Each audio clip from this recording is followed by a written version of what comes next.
Here we go.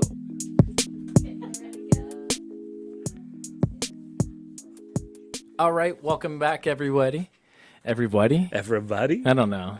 It's Everybody. like you were giving the world some love. I was. Some love. Some love. Man, having this many guests in studios, man, we love being able to support all of our local community. And That's awesome. yeah, but we've been talking a lot, though. We have been. We've been talking and laughing. Laughing and a lot. Learning. It's Learning. It's a great Tuesday. It is a great Tuesday. So Tacoma Tuesday. T-Town Tuesday. Love so you can't have Tacoma without tea, right? Or something like Right. that. Yeah. Or a coma. Or Or tacos. taco. There you go. That was that. There you that go. was, That's what I I knew meant. there was a T-shirt I meant somewhere. to go for taco. Tacoma starts with taco. Exactly. Anyways, so we are back. We have just a little bit more left for our show today. We like to just go over a little bit of personal development, business strategies. Yeah. We like to talk about Andy. I love talking about myself. I just never shut up. So.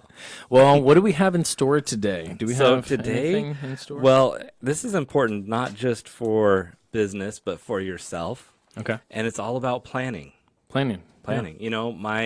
One of my favorite sayings that I remember having a manager early on in my career used to always say, and I say it to my kids all the time and they roll their eyes, it's if you fail to plan, you plan to fail. Right.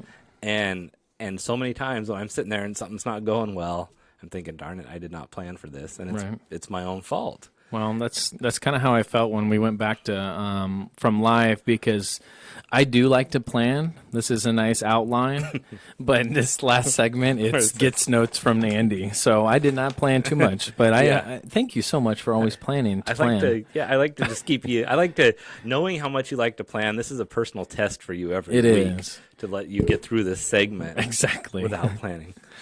So planning, and one of the things that I found out about myself is that I can be good at planning for things when I know about something that's ahead of me and that I need, like I have an event ahead. I need to, like with this book launch, it's like that's a date I need to hit. So how do we plan and start working backwards? Right. But one thing that I've had to develop as a practice because I wasn't good at is building in time just to make a plan every week.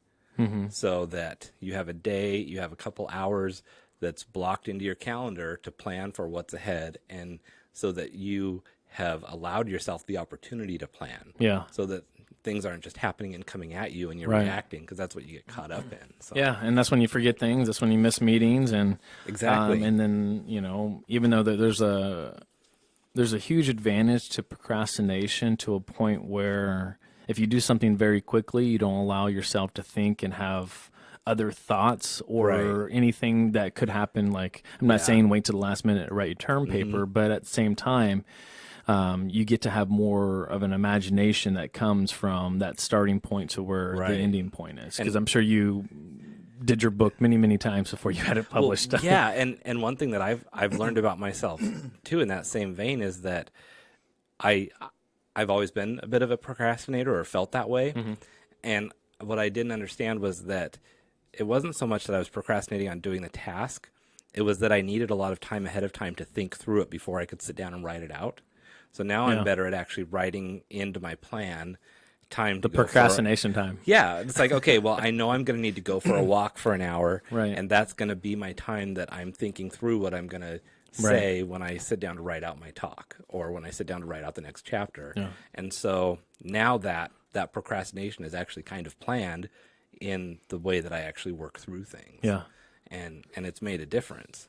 So if someone's tuning in today, Andy, and they're thinking about doing something, they're having issues either excelling in life, if it's school, business, work as an employee, whatever it is, if they don't have anything to look forward to, like an event like you're talking about, how do you plan just for life? Those things. How do you plan for something that doesn't have an end date? Well, that's a really good question, because I think sometimes that's the hardest thing, is when we get caught up in monotony. And monotony can be so depressing, because you don't feel like there's an end. You don't feel like no matter what you do, what is it that you're getting past? Yeah. And so I think there's two things to think about. One is to build in time that is separate for monotonous, tedious work that needs to always be done. Sure. So that, okay, I'm going to follow up on emails. I'm going to respond to things. Have that at a certain time of day. I was whatever thinking works for you. laundry. Yeah, laundry's a good one.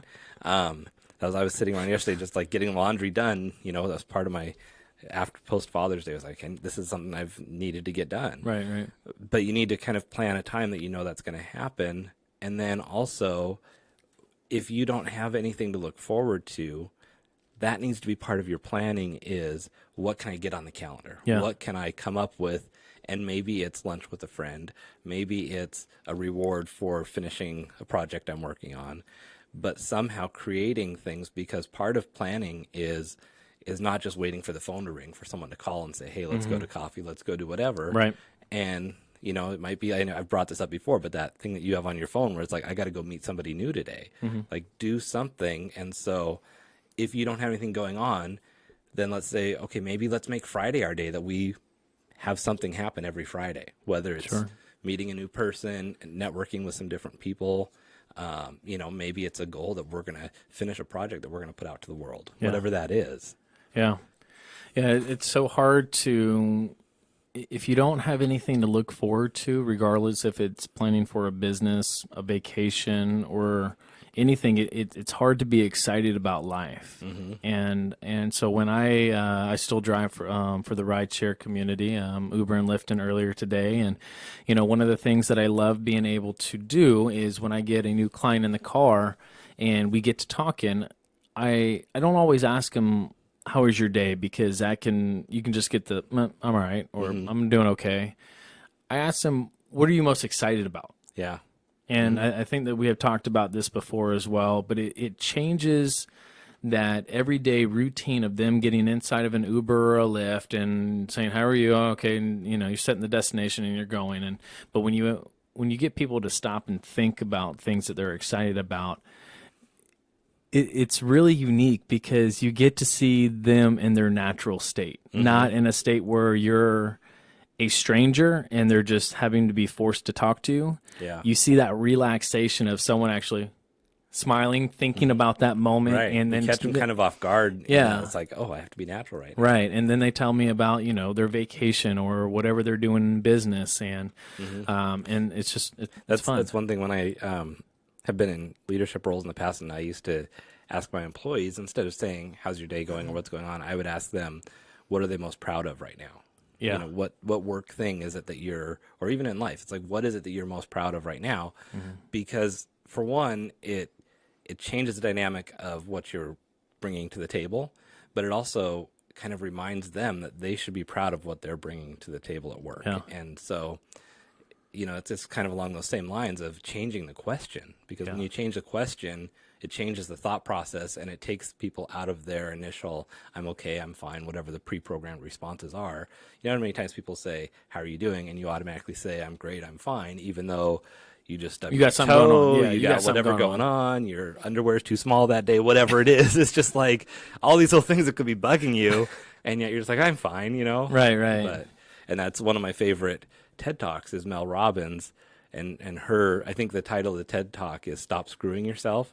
And the whole point is we do more damage to ourselves by always saying we're fine and just accepting where we're at, Right. rather than actually realizing I'm not happy with where I'm at. And in order to change that, the first thing I have to do is accept that I don't like where I'm at today. Yeah. So, And then the second thing is to get a list and start planning. And Yes. this is what this is all about. get a list, get planning, and get underwear that fits. Yeah. Well, that is all we have today. Let's give some shout outs to our sponsors, Northwest Motorsport, Trucks, and More Trucks, Smart Advertisement. Are you advertising smart? BD Local, Shop Local, Share Local, Be the Better Local, and Andy Vargo over here with Own Your Awkward. Own Your Awkward, awkwardcareer.com. awkwardcareer.com. One last shout out to the Freedom Fair. The Tacoma Freedom Fair will be coming July 4th. We will be broadcasting it. We have a ton of things and little things that are happening each and every day, and we're excited about it. So check us out. If you have not liked us on social media, definitely follow us on BD Local Media, and check Andy and I out. Right now. Yeah, right now. Like, share, comment. share. all that stuff. Yeah. Check us out July 4th. We'll be out there. Yeah, we want to see you come down and say hi. You know, it's Yeah. the biggest event all year long in Tacoma. It is. And it's also like the biggest event in our country's history, you know. Yeah, why not? Because So we're going to be there. Well, we're going to be out celebrating, so get on down there. So Exactly. So thank you so much, for everyone, for tuning in. This is Be the Better Local. And until next time, be the change needed in the world today. Thank you so much. take care.